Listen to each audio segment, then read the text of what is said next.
आपको step up किया या आपके दिमाग में बताया कि आपको सिविल की तरफ जाना चाहिए? सिविल सर्विस में जाने का सपना थोड़ा बहुत आई थिंक मैं बोलूंगी थोड़ा बहुत ही कॉमन लगेगा, बट ये बचपन से रहा है क्योंकि पापा पुलिस में थे, उन्होंने काम किया है आईपीएस आईएएस के साथ, तो पापा का हमेशा से था कि wanted to see us there, उनका था सपना कि तुम लोग भी कभी उस जगह पे पहुंचो। तो बात तो होती थी, बट ऐसा हमेशा ये लगता था कि बहुत ही टफ है ये जर्नी, लेनी चाहिए, जाना चाहिए या नहीं, क्योंकि एकेडमिकली मैं लाइफ साइंस में बहुत ही अच्छी थी, गोल्ड मेडलिस्ट में बनारस हिंदू यूनिवर्सिटी इलाहाबाद यूनिवर्सिटी से। तो रिसर्च में जाने का भी एक बार प्लान था कि पीएचडी कर लेते हैं, बट उसके बाद जब मैं बीएचयू गई और मैंने प्रिपेयर करी अपनी एमएससी की पढ़ाई, उस दौरान फिर लगा कि टफ है, बट एक बार देकर तो देखना ही चाहिए। और आई नो जो बच्चे हैं इसमें काफी लंबे समय से वो इस बात से रेजोनेट करेंगे कि जो एक बार यूपीएससी की तैयारी करने आ जाता है, जब तक उसको सक्सेस नहीं मिल जाती उसको सुकून तो नहीं आता। तो वही हुआ कि आई मैं यहाँ पर ये सोच के कि 1-2 साल में बैक, बट हर बार शायद थोड़ा ये चेंज हो सकता है, शायद थोड़ा ये चेंज हो सकता है, ऐसे करते करते। देखिए मूल बात क्या है कि पांचवें अटेम्प्ट में शक्ति ने टॉप किया। आमतौर पर लोग पहले दूसरे में या लोग तमाम तरह की असफलताओं से डर कर, तो मूल बात यह है कि एक बड़ी सफलता के लिए असफलताओं को दरकिनार करते जाना और अपने दृढ़ प्रतिज्ञ रहना, वो मुझे लगता है कि ज्यादा इंपॉर्टेंट है आपके बात। जी बिल्कुल, ये है क्योंकि आत्मविश्वास तो कई बार टूटेगा इस जर्नी में। ऐसे एग्जाम है, एक स्टेज आप पास करो, दूसरे में फेल हो सकते हो, दूसरा पास करो, फाइनल में फेल हो सकते हो। सोचा था इस बार टॉप करना? नहीं सर, सोच तो ये कर रही थी कि लिस्ट में नाम हो, हाँ, बट जब देखा कि पहले पे आई थिंक ऑफिस में मुझे बाजीराम से ही कॉल आया सबसे पहले, और उन्होंने बताया कि आपका नाम तो दिखा, अपना रोल नंबर कंफर्म करो एक बार। मैंने कहा जी हाँ, रोल नंबर भी मेरा ही है। सो बस यही। तो ये रिजल्ट है तो आप कहाँ थी? मैं अपने फ्लैट पे थी, घर पे थी।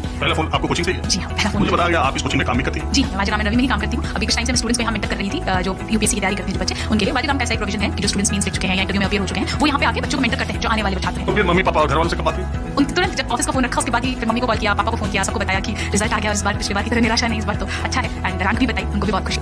आपके और फ्रेंड्स कलीग्स उनका भी रिजल्ट है या इसमें आप ही और भी बच्चों ने दिया है यहाँ पे? आई थिंक कुछ स्टूडेंट्स हैं, कुछ ऐसे दोस्त हैं जिनको मैं जानती हूँ, उन्होंने भी तो कर लिया है क्लियर, उसका रैंक अभी रैंक उनका क्लियर नहीं है, बट हाँ लिस्ट में उनका भी नाम है। देखा देखो आप सिलेक्ट हो गए हो। मैंने कल सिविल सर्विसेज डे पे एक प्रोग्राम किया था, उसमें सरदार पटेल ने एक कोट, जो प्रोबेशनरी ऑफिसर्स थे, जो पहला उनका बैच था, उसमें उनका एक कोट था कि ये जो है ये स्टील फ्रेम ऑफ इंडिया, आप सुनिए। और उन्होंने कहा कि सिविल सर्विसेज के लोगों को विवादों से, सांप्रदायिक विवादों से दूर रहना चाहिए, पारदर्शिता के काम करना चाहिए, भ्रष्टाचार रहित उसका जीवन होना चाहिए, पॉलिटिक्स में नहीं जाना चाहिए। आज के नौकरशाही में ये सब चीजें बहुत आती हैं, तो आप क्या सोचती है कि अब नई युवा पीढ़ी को किस तरीके, क्योंकि पूरे देश के कर्णधार आईएएस आईपीएस, तो इसको आप कैसे देखते हैं? आई थिंक मैं बिल्कुल रेजोनेट करूंगी सरदार वल्लभ भाई पटेल जी के जो भी थॉट्स हैं बिल्कुल सही। कभी रिसेंटली भी कहा गया, जैसे जो भी हमारा जो 4 लाइन्स होते हैं उसमें जो इनविजिबल लाइन होता है शोक चक्र में, if you see that is what civil servants are to be like, मतलब इनविजिबल लेकिन you are working with honesty, transparency and you are looking like working towards development of the country. I think इतना है जो सबको maintain करना चाहिए। चलिए हमारी तरफ से बहुत शुभकामनाएं। पहले दूसरे अटेम्प्ट में लोग टॉप करते हैं वो उतनी बड़ी बात नहीं है।